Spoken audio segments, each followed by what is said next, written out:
ప్రభునందు మాకు అత్యంత ప్రియులైన దేవుని ప్రజలందరికీ యేసుక్రీస్తు వారి ఉన్నతమైన శ్రేష్టమైన నామం పేరిట శుభాలు ప్రకటిస్తున్నాను. మీరంతా క్షేమంగా ఉన్నారు కదా? మీ కుటుంబం మీరు ఎల్లప్పుడూ క్షేమంగా భద్రంగా ఉండాలని మీకోసం చాలా పట్టుదలగా ప్రార్థన చేస్తున్నాం. మన దేవుడు ప్రార్థన ఆలకించేవాడు. లేఖనాలు సెలవిస్తున్నాయి, అడుగుడి మీకు ఇయ్యబడును. దేవుణ్ణి మనం అడిగినప్పుడు ఆయన చిత్తానుసారంగా ఏదైతే మనం అడుగుతున్నామో వాటిని దేవుడు అనుగ్రహించువాడై ఉన్నాడని లేఖనాలు చాలా స్పష్టంగా ధృవీకరిస్తున్నాయి. అయితే చాలాసార్లు మనం ఎందుకు పొందుకోలేకపోతున్నాం దేవుని దగ్గర నుంచి అంటే మనం అడగట్లేదు కాబట్టి. అడగాల, దేవుని దగ్గరికి రావాలి. అడిగినప్పుడు దేవుడు మన ప్రార్థన విని మన ప్రార్థనను దేవుడు స్తుతిగా మారుస్తాడు. God can turn our prayers into praises. ఈ మాట చెప్పడానికి నేను ఎల్లప్పుడూ ఆనందిస్తాను. నీ ప్రార్థన ప్రార్థనగానే ఉండిపోతూ దేవుడు దాన్ని స్తుతిగా మారుస్తాడు. ప్రభు వైపు చూడండి, గొప్ప కార్యాలు మీ జీవితంలో చేయడానికి ఎల్లప్పుడూ సామర్థ్యం కలిగిన దేవుడు మన దేవుడు. ఈరోజు దేవుని వాగ్దానంగా కీర్తన గ్రంథం 91వ కీర్తన 13వ వచనాన్ని చదువుకుందామా? Psalm 91 and verse 13. నీవు సింహములను నాగుపాములను త్రొక్కెదవు, కొదమ సింహములను భుజంగములను అణగద్రొక్కెదవు. సింహాలను నాగుపాములను అణగద్రొక్కుతావు అనే మాట 91వ కీర్తనలో మనం చూస్తున్నాం. ఇవి లిటరల్ సింహాలు అయితే కాదు. నేను టాంజానియా అనే దేశానికి వాకింగ్ చెప్పడానికి వెళ్ళినప్పుడు మీటింగ్స్ అయిపోయిన తర్వాత మేము ఆ దేశాన్ని విడిచి మరొక ప్రాంతానికి వెళ్ళడానికి ముందు అక్కడ ఒక నేషనల్ పార్క్ ఉంటే ఆ పార్క్ను విజిట్ చేశాను. అందులో ఒక కేజీలో 2 సింహాలు ఉన్నాయి. వాటి దగ్గరికి వెళ్ళినప్పుడు వాటి యొక్క రోషం, వాటి యొక్క పౌరుషం ఎంత బలమైందో ఆ రోజు నేను చూశాను. సింహాలు చాలా బలమైన జంతువులు. అయితే లేఖనం సెలవిస్తూ ఉంది, నీవు సర్వశక్తుని నీడలో నివసించినప్పుడు, మహోన్నతుని చాటును నివసించినప్పుడు నీవు సింహమును అణగద్రొక్కుతావు, భుజంగములను అనగా పాములను అణగద్రొక్కేవాడుగా ఉంటావు. అలా అని చెప్పి మనం ఇప్పుడు సింహాల దగ్గరికి వెళ్ళిపోవాలనో, పాములను చూడగానే వాటి తల మీద కాలేసి తొక్కాలని దేవుని ఉద్దేశం కాదు. ఇక్కడ సింహం మరియు పాము సాతానుకు సాదృశ్యంగా కనబడుతుంది. పేతురు భక్తుడు అంటాడు, మీ విరోధి అయిన అపవాది ఎవరిని మృంగుదునా అని గర్జించు సింహం వలె వెతుకుచూ తిరుగులాడుచున్నాడని. అంటే సింహము వలె, సాతాను సింహం వలె తిరుగుతున్నాడు ఎవరిని మృంగుదామని. చాలామంది సాతాను యొక్క నోట్లో పడిపోతున్నారు. చిన్న బిడ్డలకు ఎలాంటి ఎర వేయాలో అలాంటి ఎర వేస్తున్నాడు. యవనస్తుల్ని ఎలా పట్టుకోవాలో అలా పట్టుకుంటున్నాడు అపవాది. కొంచెం పెద్ద వయసుకు వచ్చిన వారిని ఎలా బోల్తా కొట్టించాలో అలా కొట్టిస్తూ ఉన్నాడు అపవాది.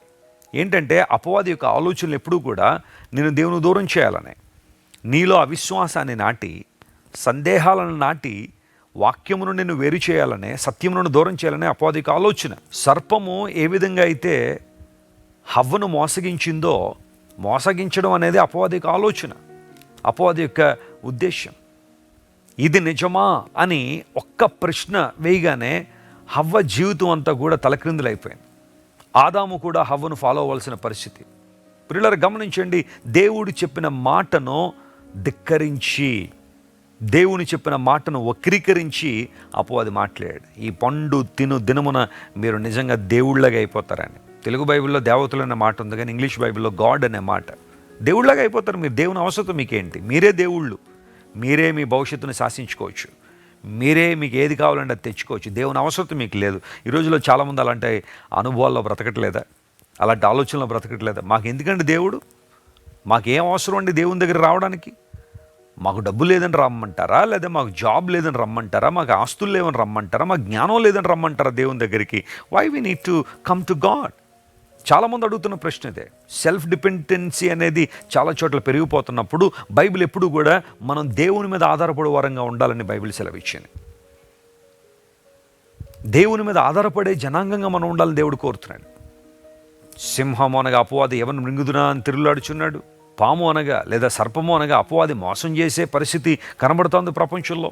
అయితే దేవుడు మాట్లాడుతున్నాడు, నీవు దేవుని చిత్తానికి లోబడినప్పుడు, ఆయన చేతి నీడలో నువ్వు నివసించినప్పుడు నీవు అపవాదిని జయిస్తావు. Amen. There is victory in the name of Jesus.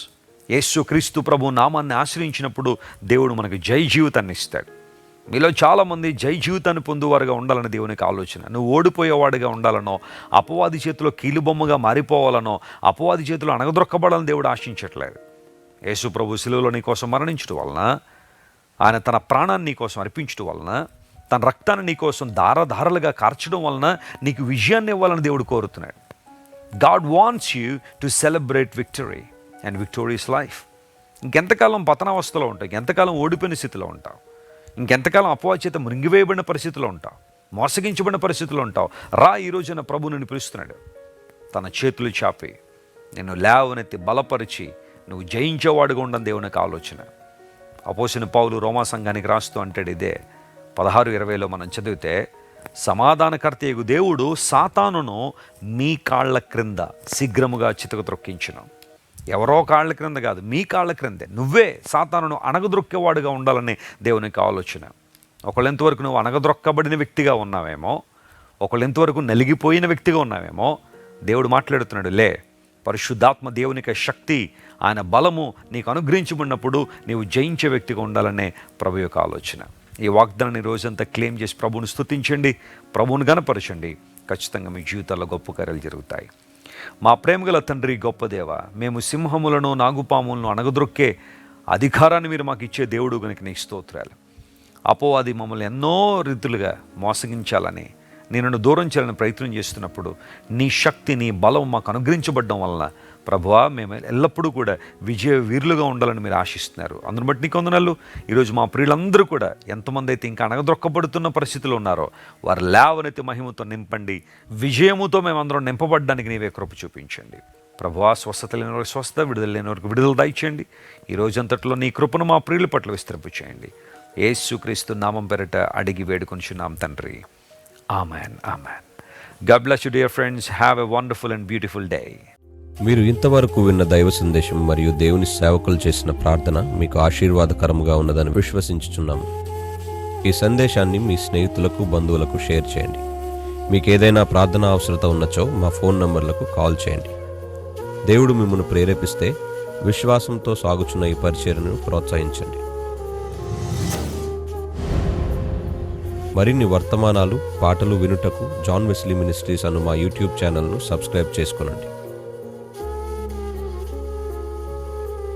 ప్రభువైన యేసుక్రీస్తు కృప మీకు తోడైండును గాక.